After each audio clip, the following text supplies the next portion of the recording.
I think we're live, everybody. Hey, welcome, everybody.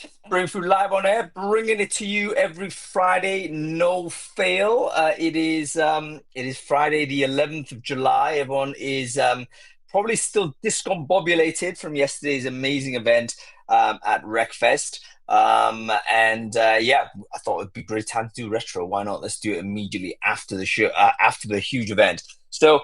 It's episode 318, folks. We're going to review the state of talent acquisition. We're also going to review what we saw at the event yesterday and get a bit of a vibe as to what that can tell us about the state of our industry. Folks, we had some problems with Crowdcast over the last week. Bunch of people couldn't hear people on screen. Need to just do that AV check ASAP. So first things first, I want to make sure everyone can hear me and see me. Looking not great, to be honest with you, but if you can see me on screen and you can hear me okay, let me know in the chat in Crowdcast whether the audio and visual is fine. We should be live streaming this on LinkedIn, of course. If you can hear and see me on LinkedIn, do let me know whether the audio and visual is okay. I want to make sure that everyone can hear me okay. I can see myself, which is great. Okay, good stuff. It seems like we can do this. I'm going to bring in some of our guests. We've got loads of people that actually were at the event yesterday, so I'm not even sure what state they're going to be in. Hopefully, they're all going to be okay. And we're going to see whether they can join us and have this chat. But before we kick off, we have to thank our sponsors for this show. As always, Brainfood Live on air cannot happen without our sponsors helping us. And every week, there's a company that steps up and says, we need these conversations to keep on going. And this week is, of course, one of the one of the most impressive brands that have emerged in recent years in recruitment technology. The ATS that almost everyone is mentioning as a potential upgrade option if they're not already on it. It is the all-in-one recruitment software tool. It is Ashby, of course. Ashby was sponsored, of course, also at Recfest yesterday. They did a bunch of really interesting talks as well, including from the head of talent and VP of people, Jim Miller. So wonderful to see Ashby yesterday, and thank you so much for their sponsorship of Brainfood Live. If you are not sort of aware of this company yet, or you are looking at an upgrade of your ATS, ashbyhq.com. Go and book a demo. Okay, cool. Let's get on with the show, folks. I'm going to bring on the one and only Bas van der Hattard, who's stepping in place of Adam Gordon. He's going to try and come on and he's going to talk us through the newsletter. Bas was here yesterday, of course. Let's see whether we can get him on screen and see whether he can help us do a quick review. Bas, how are you doing? Can everybody hear me? Is the sound okay? Oh no, I can't hear you, Bas, and I have a Yeah. feeling no one else can either. But that's okay. I wonder whether it's just me. But folks, can you hear Bas van der Hatta? Let me know in the chat. I think you can all see him, okay? Can you? Oh, everyone can hear Oh, him. everybody can hear me, but Everyone can but hear you. Bas, but I can't. How bizarre is that? Okay, Bas, listen, it seems that I'm the only one I can't hear you for some reason. So I think we should just continue this, even though it's quite bizarre. But if audio is fine for Bas, I don't think I need to hear him. That's all good. So Bas, welcome to the show, mate. Yeah. And as some people might be seeing, I'm actually sitting in Hung's apartment right now. So if I shout loud enough, he'll be hearing me through the doors. I can just about hear you actually through my AirPods. Outside of my AirPods, should I say? So maybe that's the way I've got to do it. I just like open the door. Bass is actually crashing my place as we speak. But listen, Bass, let's talk about the newsletter. I mean, before we dive into the Recfest, very quickly, did you read the newsletter last week? And if so, what was interesting for you, mate? Absolutely, absolutely. I think the first one was the state of AI bias in talent acquisition. So the very first number from Warden AI.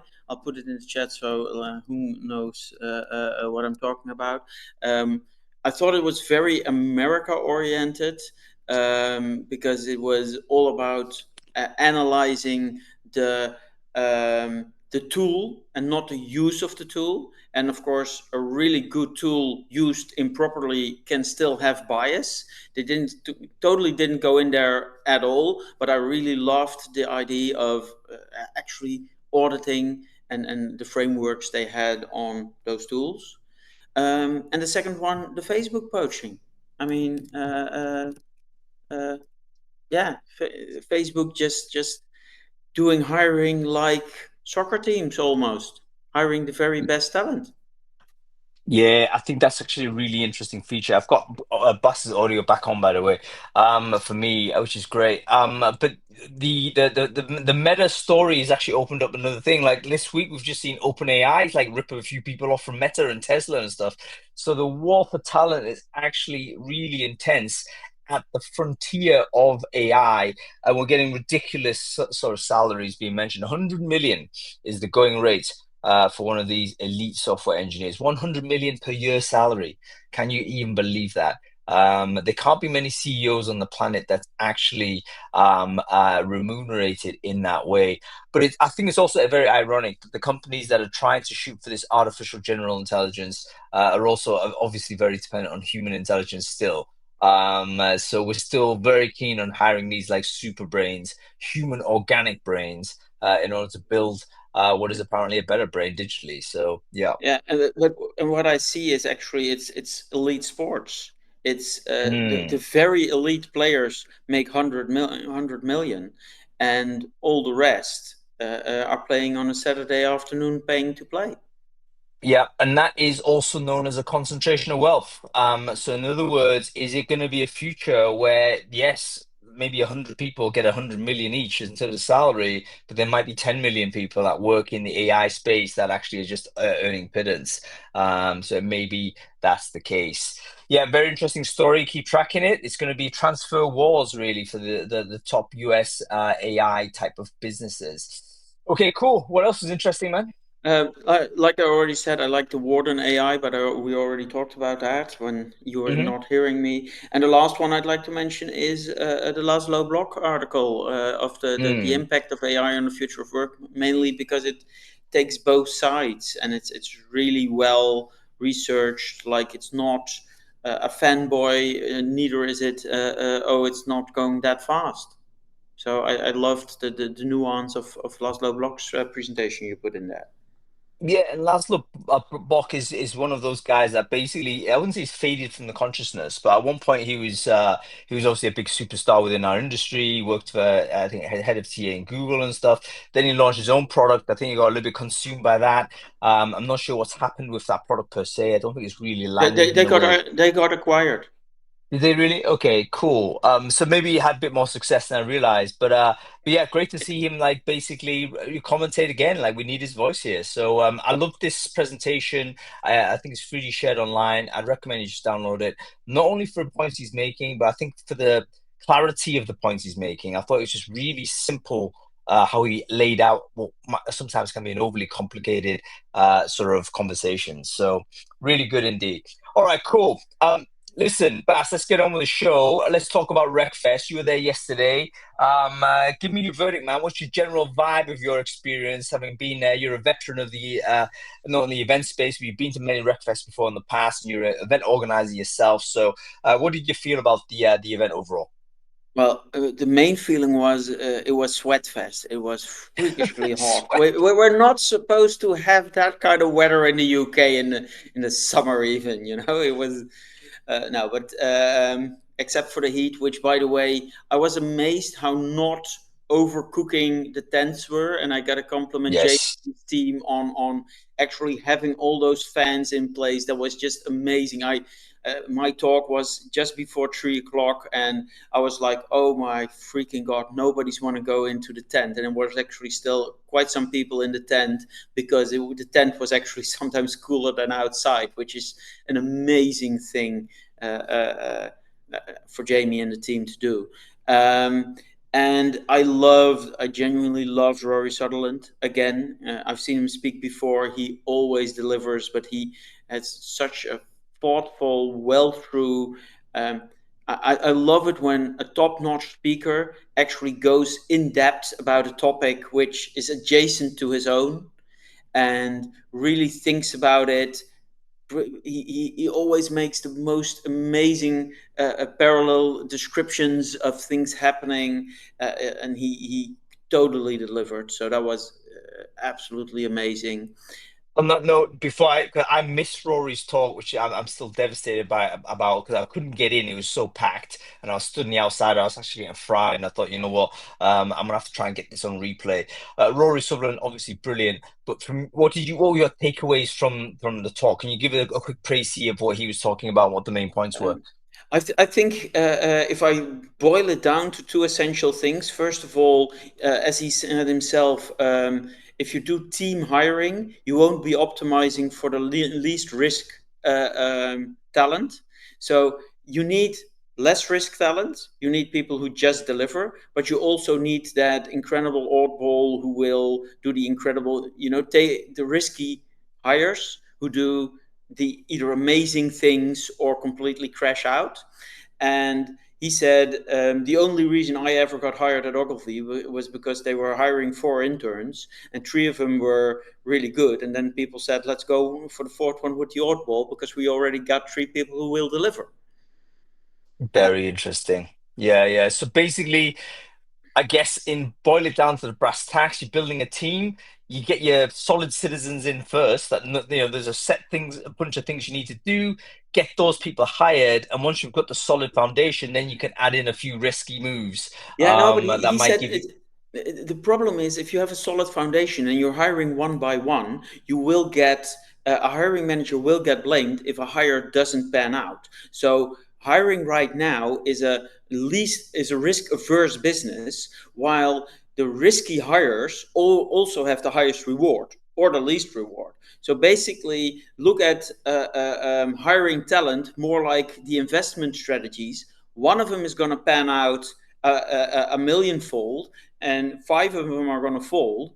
And he says, well, maybe not like one and five is going to fold, but if you hire 3 people at the same time, you're willing to take a risk on one of them because you won't get blamed because you've got two. I okay. So it's about making multiple hires. It's about Yeah, making a bulk hiring a policy, but let's not buy a get in identikit. Get two or three that absolutely solid. How do the Americans say it? Like a high ceiling, no, a high floor type candidate. So yeah, they're not going to be terrible. Maybe they're not going to be high ceiling, but you know what I mean? They're going to be in that middle band. That's an 8 out of 10 hire. Brilliant.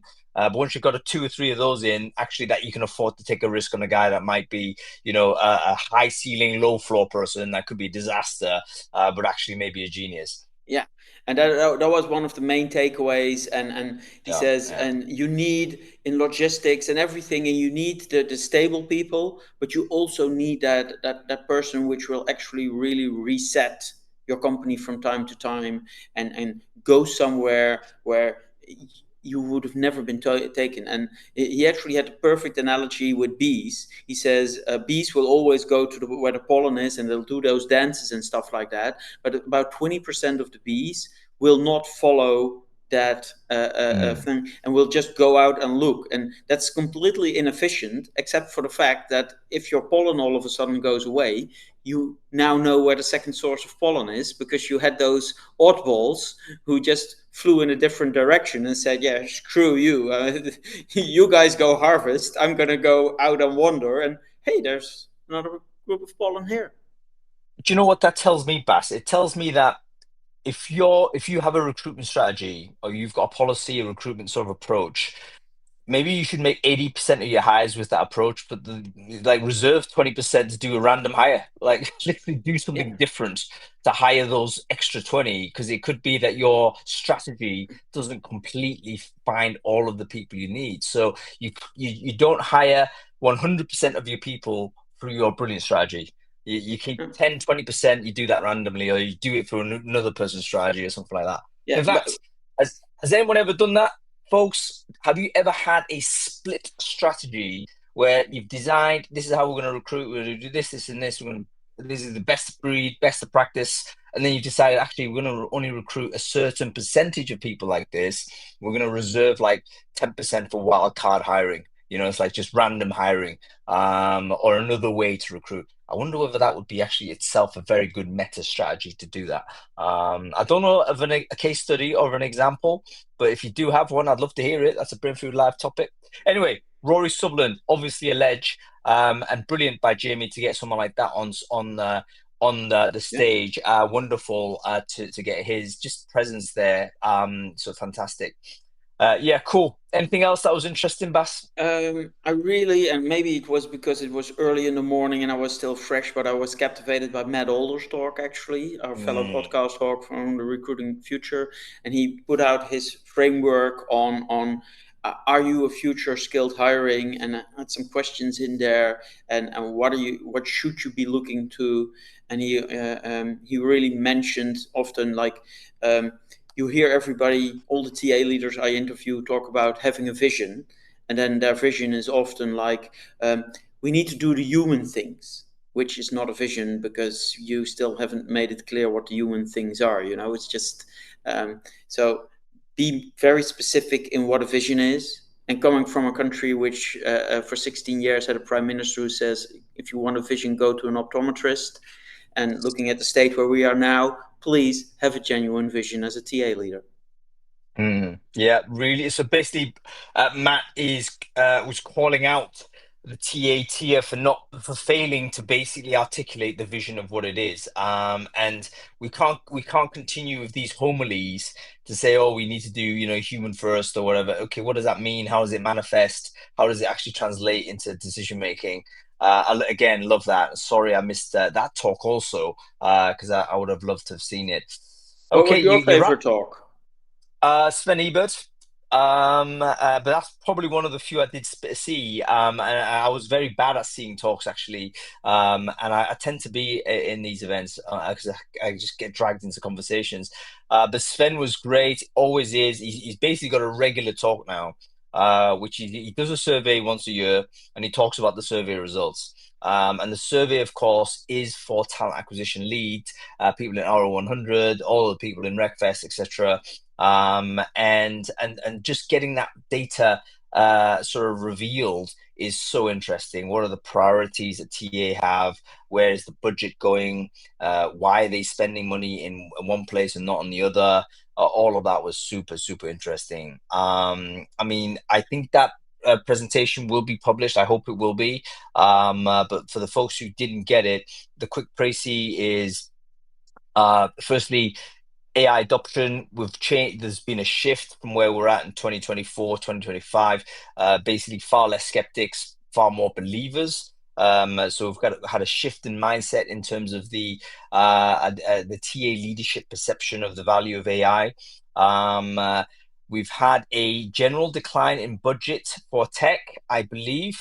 So again, Bas, you and I talked about that earlier. Essentially, yeah, it's still like do more of less type scenario, very tough. However, there has been certain priorities that are very clear for head of TA. Again, not big news, but really great to see that validated on screen and with the data. Operational efficiency is still number one.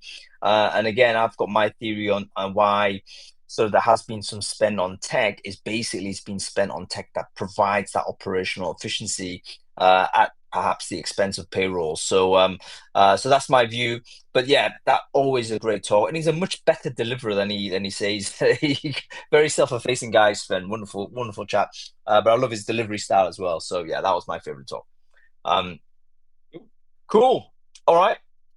Before I let you go, Bass, your takeaways from the general event in terms of what it told you about the state of TA.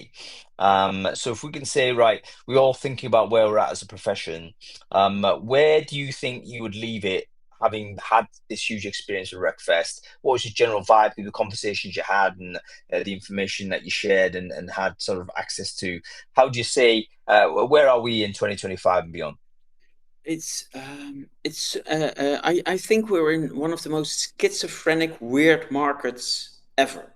And I was talking to Heidi Wassimi, and she says I've been in this industry for close to 20 years now, and I've never seen anything like the last 2 years. And what I've also noticed is that there's such a very country specific thing going on in every country. So In the Netherlands, I see budgets being cut, yet vendors talking about having so much work that they even can't handle it, which is a weird contradiction. I see teams being cut, yet very low unemployment for recruiters right now, just a few. It's a really weird market in the Netherlands. Then the UK is much different. I see that a lot of it comes down to how much scale up hiring and how much venture capital was into a market. So England is much more venture Yeah, capital yeah. driven than the Netherlands. We don't have that many huge scale ups. So the pace of ups and downs are slower. But it's just a really it's just interesting and weird times. It's I can't put my finger on everything screams recession except usually the first people to feel that is the event business like mine. And I have more people both buying tickets as sponsors attending than ever. So it doesn't make sense. And from everybody I was talking to, they had a feeling it doesn't make sense, but every country doesn't make sense in a different way. Mm. That's profoundly unhelpful, Bas, but I think it's true. And Yeah, no, but well, what are we going to do with that information? But I think it's true. It's like we don't know what's going on. It's like really crazy, right? And yeah, the yeah, but we're signals really are crazy. contradictory. So I was talking to to our German friends. I talked to Heidi from Denmark. I talked to the Brits, the Americans, and everybody's seeing something else. It's Mm. crazy in a different way. And what I love about Recfest, and again blowing Jamie's, giving Jamie a lot of kudos here, but um, you get to understand how not normal your market is compared to all the others, because everybody's talking like, oh, this is the market right now, uh, and especially Americans who believe they're the only market. But whatever you hear on podcasts, it's very localized. That's the one takeaway I got. The markets Yep, are yep. different uh, uh, uh, all over the world. There's even a sort of a concept that there isn't a market. It's like multiple markets, and it's not just regional markets. It's sectorial markets. It's demographic markets. It's regional markets. It's all of those things need to be analyzed in separation. But yeah, it's volatile. But what I found was really encouraging was obviously just the amount of people that were there, very busy, lots of activity, lots of energy, lots of people just basically reconnecting and what have you. I saw Gavin Tagg, a guy I sat next to in 2003, should I say. Hadn't seen him for 23 years. But there he was. And it was, that kind of random connection that would not have happened without that event. Was absolutely fabulous. So yeah, listen, Bas, great to have you on the show as always, and we'll be hanging out later today because you're obviously on my couch. So we're gonna we're gonna go out and have a few drinks later. But yeah, wonderful to see you anyway, and good luck on all of your events that you're doing in the Netherlands as well, and we'll catch up soon. Okay. All right. Cool. Bas van der Hattar, folks. We're going to keep rolling on. Jamie Leonard's here as well. Jamie, I'm going to bring you on in a sec, but let's bring on Claire Bush. By the way, anybody else who went to Recfest and fancies coming on to the show, do let me know in the chat. I'll just bring you on because why not? But I want to just get people's vibes that basically I know that were there, and are happy to talk about it. So yeah, I really want to hear about your thoughts as to what a huge event like this might teach us or tell us about the state of the industry. Anyway, I should actually share Bas's LinkedIn here. Let me just do this. Bas van der Hattard, he basically does multiple things. If you're in the Netherlands and you're interested in connecting with people in the Netherlands, meet up with Bas. There she is, the coffee stain free Claire Bush, I believe. Well, it's still smelling coffee, I swear. It's better You than. know, I met with Claire right at the beginning of RefFest, and she was like flustered because she spilled coffee all over herself on the train down or something. But you know what? You're wearing the perfect sort of camouflage because you're wearing coffee-colored culottes, weren't you? And they were lovely. Yeah, So yeah, I don't think anybody saw. Louise managed to douse me down with another bottle of water, so I managed to kind of get rid of the most of it and the trousers would have been a bit stiff as well. So probably not a pleasant experience for the rest of the day, especially as it did very much, as Bas told you, hot up beyond all kind of, normality for sure. By the way, just a quick shout out for the sponsors for next year. If anybody wanted to sponsor like some sort of shower system, I reckon you would get Paddling 5-year pool, contracts yeah, signed. paddling pools, or just sort of walk through water fountains, things like that would have been really, really It, pleasant. Yeah. it would have worked. Claire, listen, I think a lot of people know you already, but why don't you quickly introduce yourself to the crowd, who you, what it is you do? So I'm a fractional CMO. I work with startup scaling rec tech and talent technologies. Been around for what feels like quite a few years now. And yeah, pretty much loving the work that's going on at the moment, because it is really about that the mix of good solid foundations, really new tech, cutting edge kind of developments, but actually right at the heart of it, it's the talent acquisition story, and making sure that that whole happens very well. So yeah, big shout out to Grayscale, who are my current clients in this space, and yeah, really happy to be here. Thanks for bringing me on, even though my voice is literally dying, as well as my I need to thank everyone for coming on because we're all a bit hanging because it's such a big event and I think the big party's on afterwards. So yeah, I really do thank everyone for going the extra mile having this chat. But Claire, you were there all day and you were doing bits and bobs as well on stage, on and off stage. Mhm. Again, what were your general vibes? What did Recfest tell you about the state of TA in 2025? There really isn't anything like it, and I know James coming on later, but what an amazing dream to have, and then the reality of it all, the collaboration, the community. I think one thing that really struck me yesterday was, and I'd seen it, but I'd not really felt it, but the care and the compassion was really, it was everybody was really up for just celebrating and, discussing and finding ways.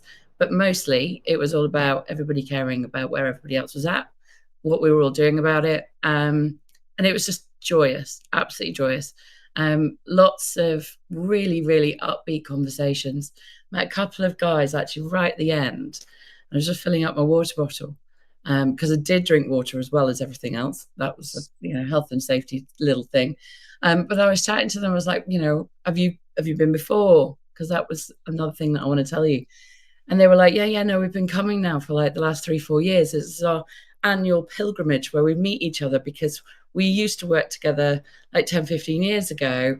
And this has enabled us, because now we're in different parts of the country, to come together and just hang out like mates, but in a work environment. And how brilliant is that? And that wasn't just the story. I mean, obviously, we've got really, really beautiful kind of community across the presenters and the vendors and all of the attendees that we know. And it's an annual pilgrimage that you just couldn't not do. I think I've called it a potlatch before. It's like the recruitment potlatch. And I think it's what it is. Potlatch, by the way, for any anthropologists out there, it's basically where a bunch of tribes all get together in one setting and they all like exchange gifts and stuff. But I think it's like that. It's very much, once it only happens once a year, really, in the UK. In fact, it's only ever happened once a year as a rhythm. And it is a big summer. Let's get together. And there's a spirituality to it. There's a community to it. And I think it just gives everyone a plus one for Mm, the rest of the year. I just wonder what that happens when you get 5,000 people that just slightly the morale just boosts just a little bit for everyone. You go into that, and the rest of the year, hopefully, you attack it with a bit more action and a bit more sort of positivity. I think it's got to be just fantastic. So I'm always going to be supporting this event for sure. Um, absolutely. The other thing that I wanted to say was, actually, I was hosting the Innovate stage in the morning, and then Richard took over in the afternoon. All of the sessions that I hosted, there were 5. I did the who's new to Recfest conversation, quick question. Over 80% of the 10, really, every that's really session. good.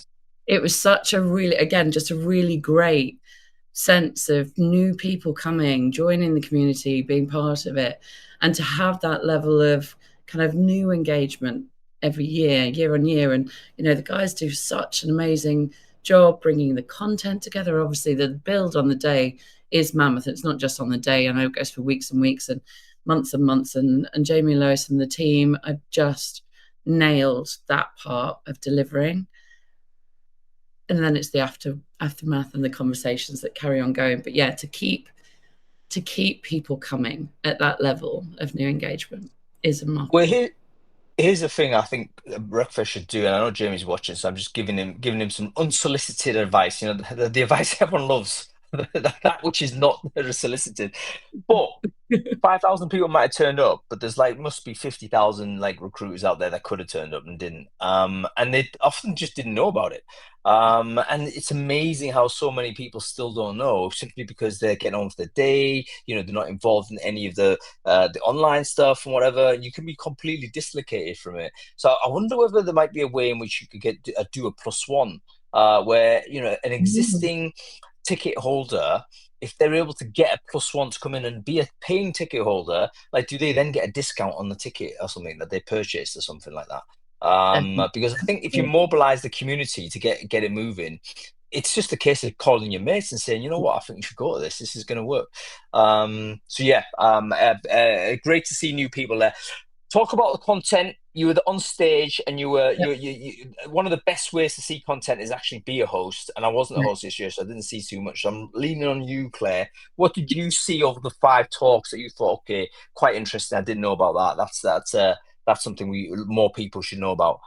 So for me, it's an oldie. Well, he's an oldie, but a goodie. But Dave kicked off my stage. Dave Hazelhurst over at Human Magic, formerly PH Creative, probably one of the best stage presenters that you can see.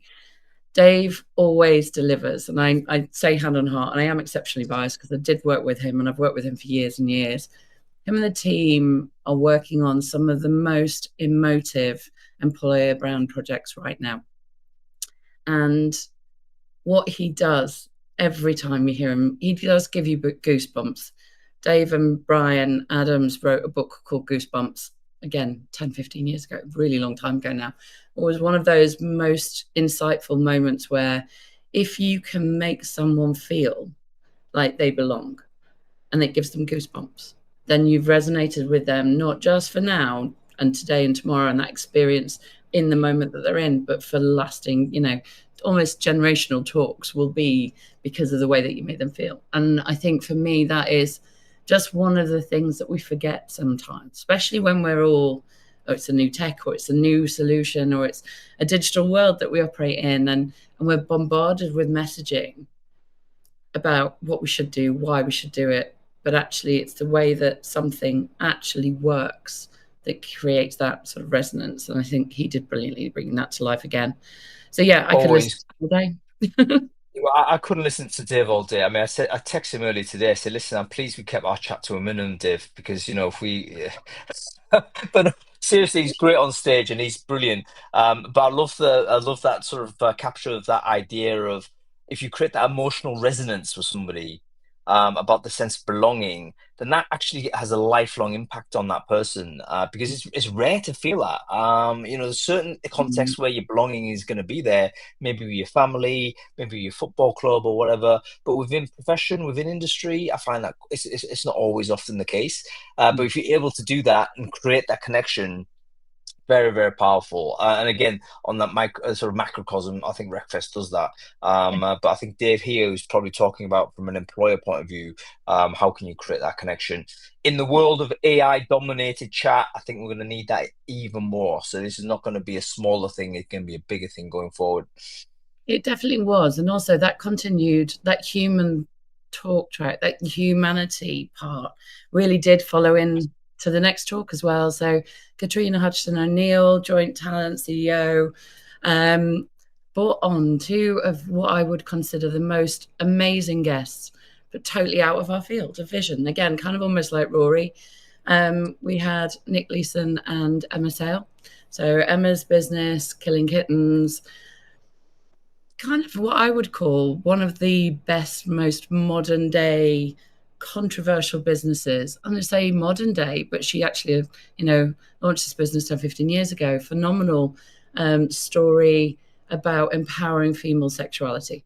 And again, something completely left of field. This was the Innovate tent, right? So I'm in an Innovate tent. Love it. And actually, what we're doing is we're hearing about stories about people and how they continue to innovate and how they've continued to basically get through all of the things that life throws at them. Nick's story is obviously one that is covered massively in the press over the years. The Bering Bank, boat trading, and again, he made some decisions, but the heart of his decision was protecting an employee. So going back to this sort of real human management story, he was 25, he was running the shop in Singapore. I'm probably doing his story a massive disservice, but somebody cocked up and he tried to cover up. And then he was trying to protect them. And then obviously things spiraled and got quite out of control. And I think he was very much, it was on me and I did it. That's fair enough. But I think, again, that kind of that long tail follow of a decision made that then basically colors the impression that you're giving for the rest of your time. We don't really deserve that. It's almost like if you own it and you step into it and say, okay, I did that, I'm sorry, and you do whatever you need to do to fix the problem, or at least show that you've tried.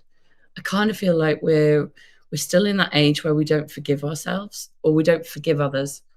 And that for me feels really weird in a stage in a world where we're literally scrambling over technology to create something new all the time. Yeah, I had a chat with Kat just before, right at the beginning of the event, and she mentioned that that was the plan to bring Nick and Emma on. And for folks who don't know those two really interesting businesses journeys, both of those people have been on, go and check them out on LinkedIn. And it is about, how do you deal with it when the world hates you, and both of those characters have had a lot of vitriol thrown at them. And leaving aside your opinions, whether it's you believe right or wrong, the point is, if you're standing there as a public person, you're getting hammered. How do you deal with that? Like, what's what are the techniques you get through that? How do you emerge from it with a positive story to tell, and not like descend into a conflict with people all the time? So, yeah, really interesting. And again, really sorry I missed those talks. I wanted to see them so bad. Nick was giving away free books as well, I think, signed books Yeah, for his they were thing. So signing. I need to get a copy actually. I haven't got that one. I didn't actually make it out there. I went on a lunch run for Richard because he took over. And I swear I spent 20 minutes in the sun and nearly passed out. So I was like, right, okay, I need to just go into the shade and get another drink of water. And and it that's it. was, yeah, it was full on, but brilliant. And I think if I could have stayed in that space Mm. the day and just consumed. So we had Fiona and Katie from Sainsbury's and Capfinity. We've had Mike and Patrick from Horsefly. Conversations around using data as well, that came up so much in the actually collaborations between vendors and their clients, where they're not just going, this is off the shelf, this is our solution, have a go. It's actually, we know that we can really create a unified story here, or really create a solution that is replace, it can kind of go somewhere else, or it can evolve and keep iterating. And I think that was the real kind of point of the content, was that we were innovating always, and it wasn't just about the technology. So for me, All innovate right, was a big stage. Clay, give me one sec. Bass, you're gonna have to unlock the door, mate, because it's bust. Is that right? All right, yeah, fine. Bass is leaving the building. He is, but he can't leave the building. It's a lot, the lock's bust. Anyway, all right, we've only got 20 minutes of this, so I'll be able to let him out. Let Bass free. All right, Claire, listen, wonderful to get your contribution on this. Great to have a chat with you on it, and of course we'll be having a dialogue later next week anyway. I look forward to chatting with you then. So yeah, great to get your perspective on things, and thank you very much. Lovely to see you all. And yeah, well done, Jamie and team. Can't wait to see you again. Cool, cool. All right, folks, let's bring on Jamie because he's told me he's hungover. In fact, he's told me he's still drunk as he's been hanging on for 15, 40 minutes. But let's get him on screen here and torture him a little bit more for 20 minutes as he talks to us about this event. And we'll see where we're at.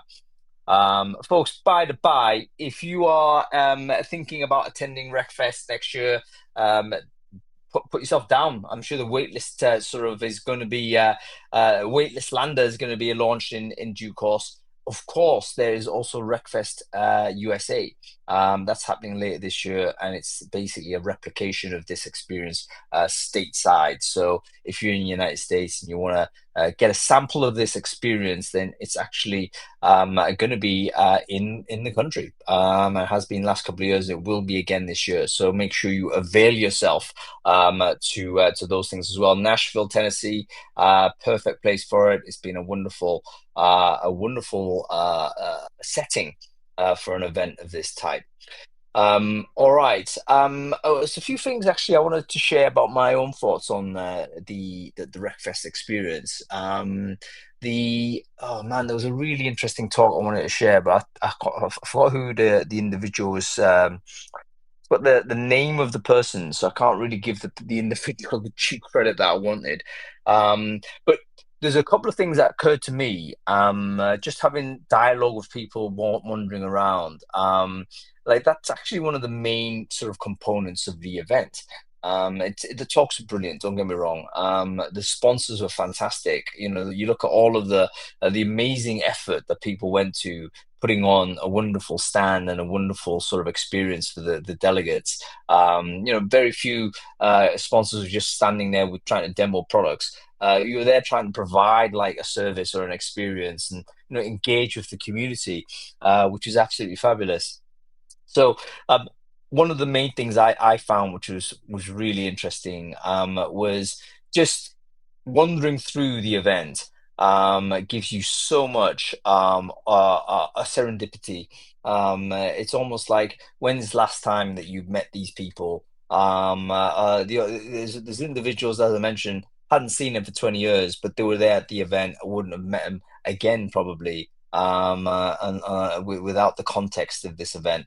And of course, so many other new people that you wouldn't have otherwise seen and had the opportunity to have dialogue with. So, as a person that basically, there's a lot of one-to-many type communications. I send a lot of information out. I interact with a lot of people, of course. But oftentimes it's digital interaction, and I'm sending emails, and I'm doing podcasts, webinars, and stuff like this.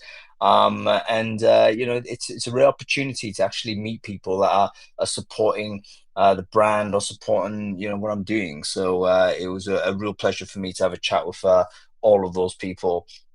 I've got like a million selfies to share as well, which I'm going to do drip feed them over the next couple of days or so. Okay, Jamie, I've invited you on stage, mate.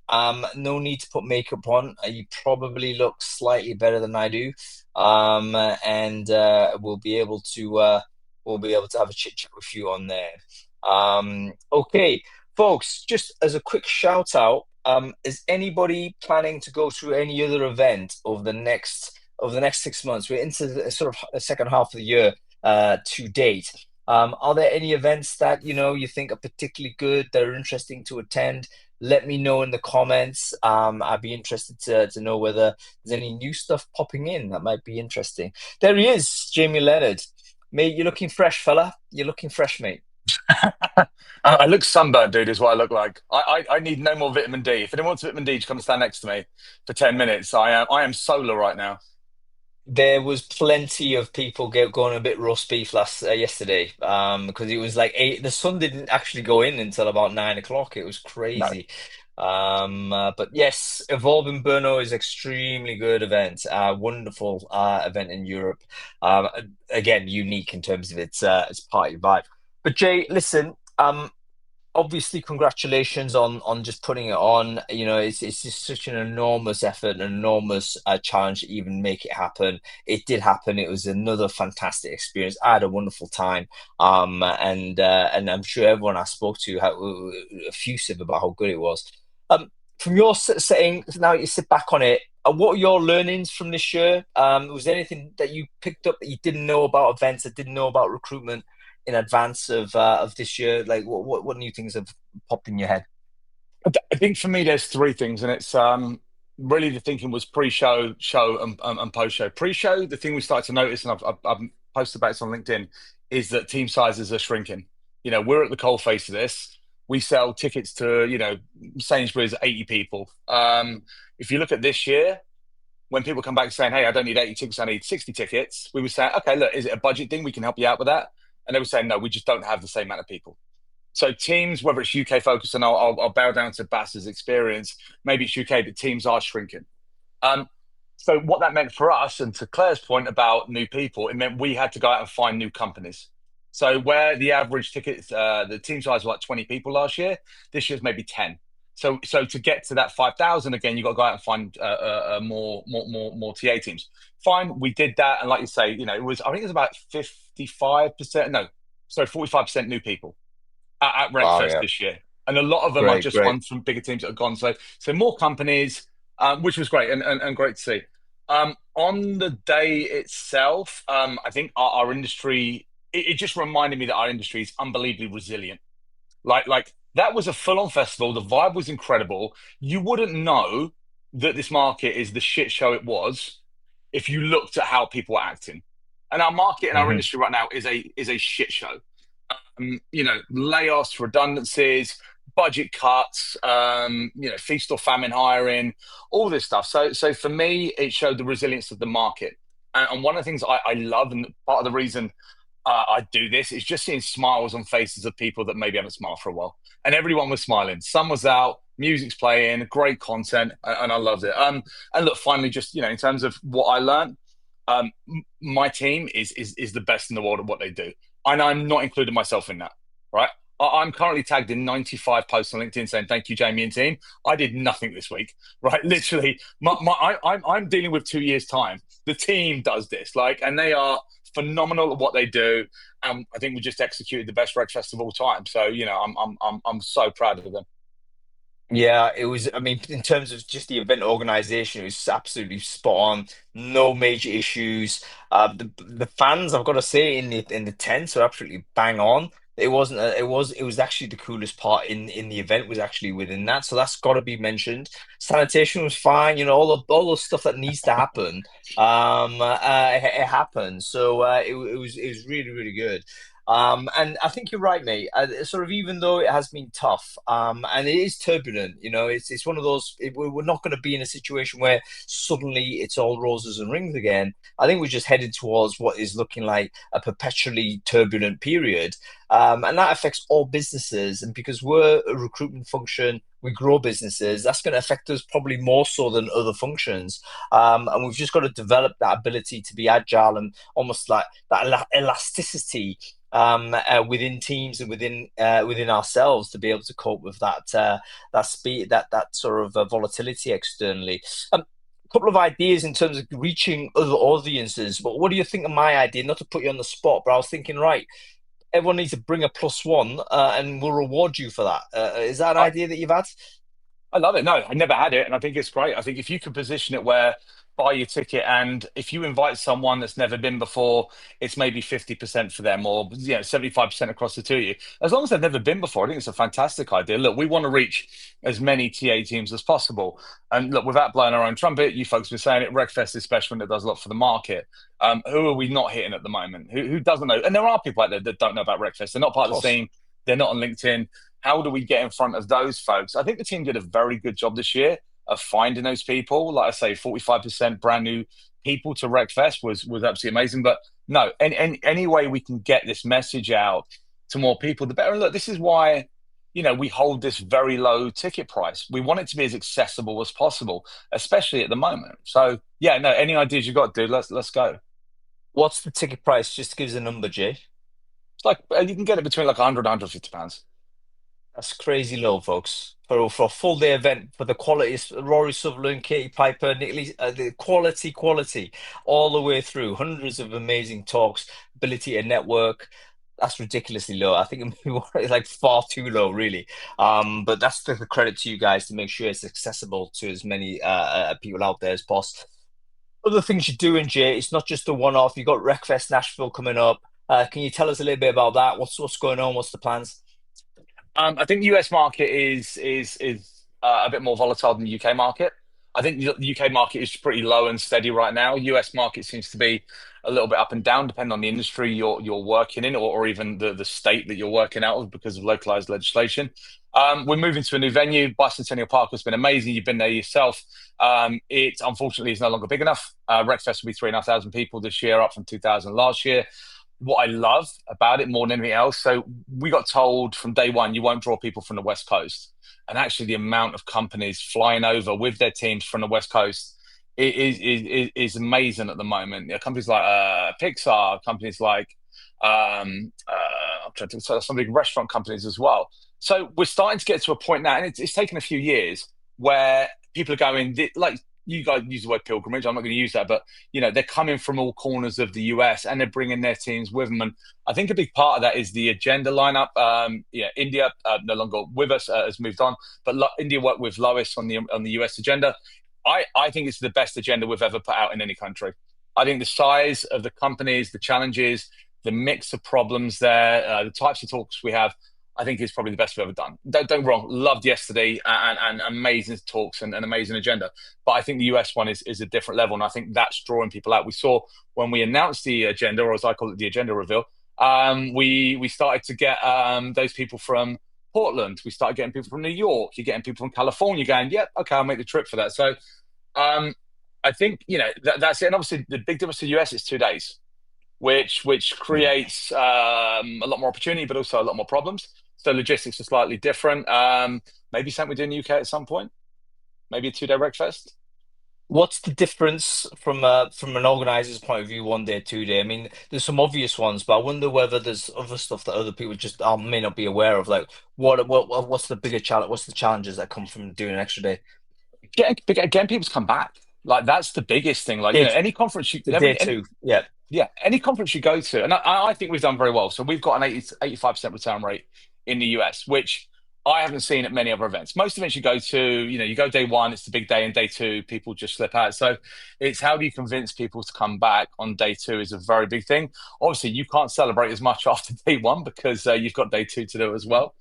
And just logistically, your build and break time has to be a lot shorter because you've got more time in the field. So yeah, a lot of challenges around the 2 days. But I think in the US you have to do 2 days. In the US there's a snobbery around 1 day events, and we've learned this over the last few years.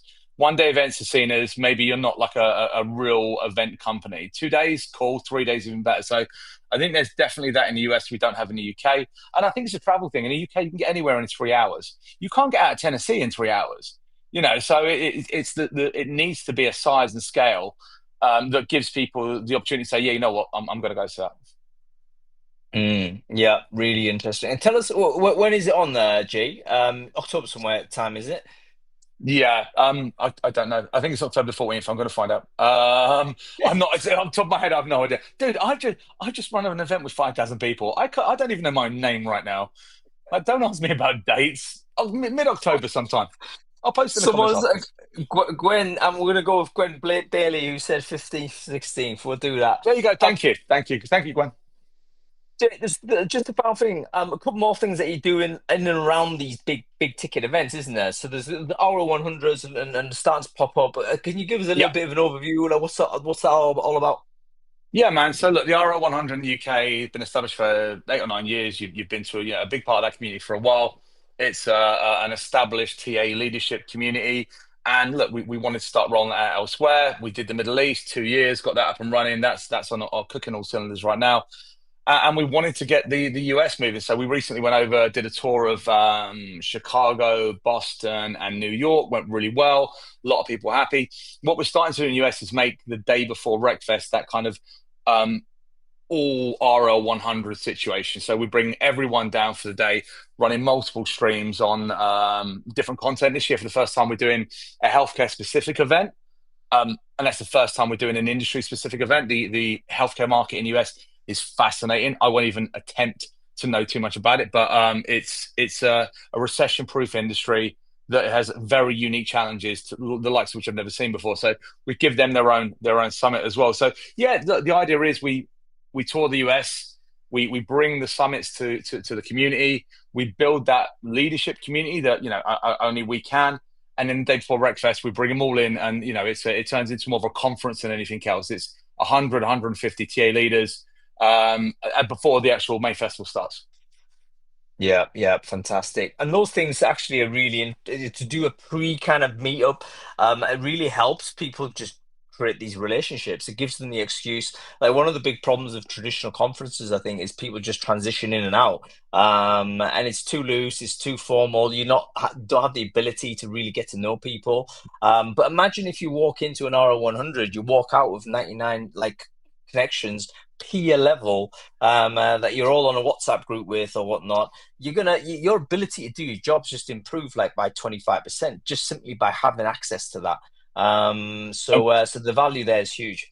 Yeah, I mean, look, we saw it yesterday, right? So, go on LinkedIn, you'll see all of the RL community talking about they all met up, they arranged the place and time, and look, they spent some time with their team, but then they spent some time with that community as well. And we see it in the US as well. We had a bunch of TA directors that were at the summit the day before, and actually, you know what? They connect and then go around Recfest as a group, as a pack, which is great. And the learning becomes a lot better, the community becomes a lot better.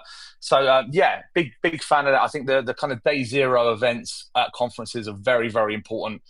Some people do it very well. I think Unleash do it very well. They do a lot of that sort of stuff, and I think we're getting there as well.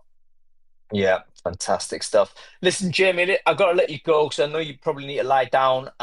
So thank you so much for spending an extra hour of work with us. What's your final message for people listening to this and thinking about Recfest next year or Recfest US, or just generally about their situation in recruitment? I mean, have you got a message for those folks?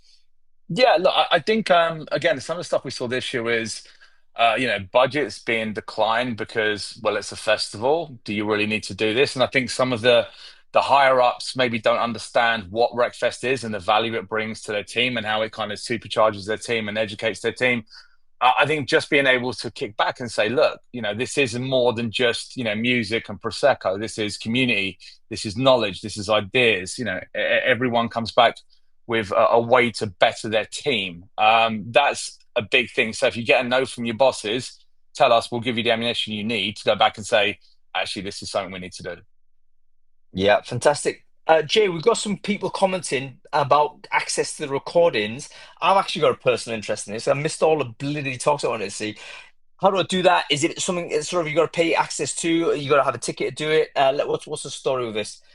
I think everyone that had a ticket will get access to everything. So within a couple of weeks or so, once the editing gets done, and then I think what we might do is put maybe 5 or 6 of the more highly rated talks out free, and then probably a minimal charge for access to the other 100 talks.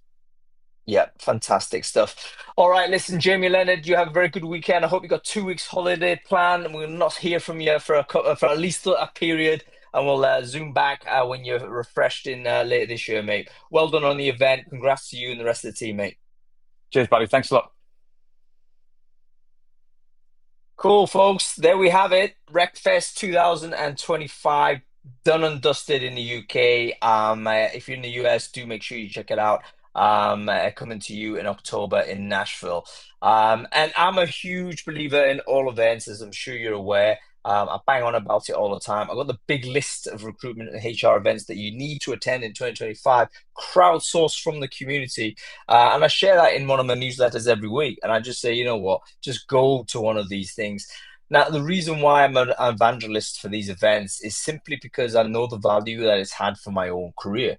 There was once upon a time I didn't go to any events, so I didn't actually do any newsletters. I didn't actually watch any webinars or do any of this stuff. I just got on with my job, like everybody else in 99% of the industry does.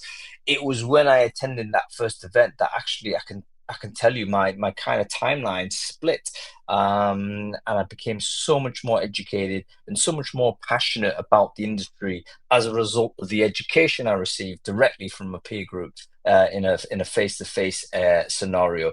So that's been a huge benefit to my career, to my life, to be honest with you. And so I just wanted to just bring that message to everyone else. Like, if you're thinking about, oh, should I go or not to this event? Just go, give it a shot. Worst thing that can happen, it will be like, okay, an average experience. could be life changing, could be career changing.